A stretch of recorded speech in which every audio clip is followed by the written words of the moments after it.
Buffy the Vampire Slayer. I used to watch this all the time as a kid.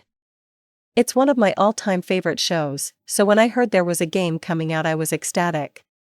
We start off with Giles explaining the origins of the Slayer. Thoughtful, but unnecessary.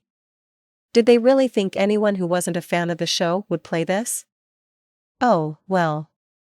They make up for it by having the intro play over a series of clips taken from the actual game.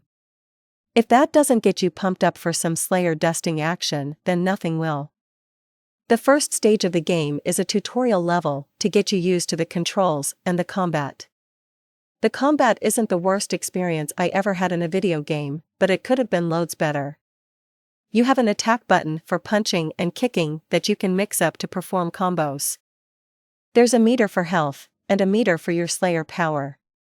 Your Slayer power helps charges up your attacks so you can inflict more damage. When a vampire's health is down to 0, you can stake them through the heart to finish them. A stake isn't your only weapon, you can also get things like the crossbow, a gun that shoots holy water or hellfire, and an awesome Reaper blade that Giles hands to you later in the game. Everyone and their mother can block in this game except for you. The best thing you can hope for is to be able to dash out of the way, but it's nearly impossible to get out of the way in time before you're hit. If an enemy is either punched or moves out of the way mid-combo, Buffy is just going to be standing there like a jackass hitting air. This allows the computer to get a punch in, and they only need 1 or 2 hits to knock you on your ass. Some vampires can even perform magic to stun you. Others will just throw bottles of hellfire at you. I enjoy watching it blow up in their faces when it leads to their death. Unfortunately, you can't throw any bottles of hellfire yourself. You can only combine it with your arrows or gun like you can with holy water. Just once I would like to play a game where the computer doesn't have a cheap advantage over you to make it challenging. I hope you enjoy hearing the same lines over and over again, because this game is notorious for some of the laziest voice recordings I've ever heard. Buffy and vampires alike will repeat the same lines, with little variation in between. Do you know how many times I heard, "You can't win, Slayer. There's only one of you and an endless supply of us"? Too many times. In one cutscene the vampire doesn't even get his own lines, he just recites one of the gameplay dialogues. How lazy is that? Way to cut corners, guys. Even the game got sick of hearing it because I lost the sound a quarter of the way through. Because who wants a working game? I had to reboot the Xbox to get it working again. One thing they didn't cut corners on was getting the actors from the show. All of the cast members minus Sarah Michelle Gellar and the original actor that played the Master reprise their roles. Buffy is voiced by Giselle Loren, who does a pretty impressive impersonation of SMG. The Master is voiced by DC Douglas, who is probably best known for his work as Albert Wesker in Resident Evil 5. He doesn't try to emulate Mark Metcalf, and I think his performance is all the better for it. While we're on the subject of the Master is being resurrected from the spirit world, and it's up to Buffy and the Scooby Gang to put a stop to it. Bringing back the Master was probably the obvious choice because of his relationship with Buffy. I don't think any of the other villains in the show, sans Angelus, has ever come close to getting under Buffy's skin. Just seeing her reaction to him being back says it all. Nothing in the game contradicts anything from the show, so I think it can be considered canon at this point. The Master's death rate is the same as Buffy's. Enemies you can encounter in the game include vampires, skeletons, don't remember those in the show, zombies, and of course, demons. In addition to Spike, you can also face a possessed angel, and the Master himself. 2 boss fights involve vamps who can shapeshift into animals, a serpent and a lion. Easily the hardest of the 2 is the serpent, and that's only because you have to open up parts of Angel's house to let the sun in to kill the bitch. You can't just stake her. The easiest boss fight is with the first dreamer you face.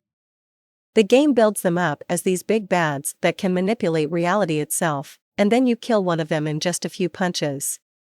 Talk about overrated. My favorite part of the game is when you're in the library talking to the main cast. We have Willow, Xander, Giles, and Cordelia. Eventually, even Angel and Spike get some time in the library. Oz is mentioned as absent. I'm guessing they couldn't get Seth Green, and while Drew does appear in the game, she has no lines, so I'm guessing they couldn't get her actress either. A minor setback when you have so many of the main cast in the game at a time where both Buffy and Angel were still on the air. Willow sends you on the path to find power crystals to strengthen you. Xander gives you the squirt gun to help kill vamps. I forget what it's called, but for all intent and purposes, it's a squirt gun, and Giles gives you new combos you can use in battle. You can even talk to each character several times until they start to wonder what you're still doing there. Gotta love it. You know what's bullshit? Being able to die in water. That's right, all Buffy has to do is fall in any body of water and you get a game over.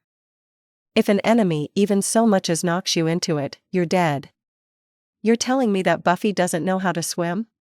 She never thought that might be a handy skill? I'm Buffy, Vampire Slayer.